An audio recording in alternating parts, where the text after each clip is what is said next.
BFM Business, BFM Crypto, la chronique. Et on retrouve Aude Kersulek depuis Euronext à Paris. Aude, l'actualité Banque Centrale ne profite pas forcément aux cryptos. Oui, ce qui est sûr, c'est qu'on n'a pas eu d'impulsion claire, puisqu'on est resté coincé dans un range, alors un petit peu resserré quand même pour le Bitcoin, puisqu'on est au-dessus de $29 000, 29 253. Et puis l'Ethereum est passé en mode récupération ce matin avec quelques retraits qui influent sur la tendance, tout juste en dessous de $1 900, 1899. Là, le rapport sur l'emploi américain sera surveillé parce que ça pourrait faire bouger un petit peu les crypto-monnaies. Et dans l'actualité des cryptos, Coinbase quitte les États-Unis.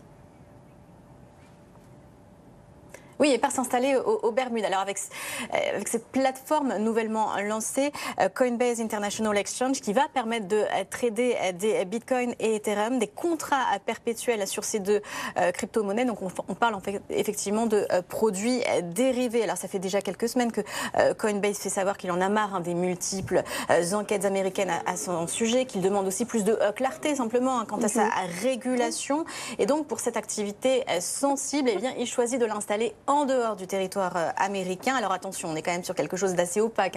Déjà, ça se passe aux Bermudes. Et puis, ces produits dérivés sont quand même assez dangereux puisqu'il y a l'effet de levier qui permet de multiplier les gains mais aussi les pertes.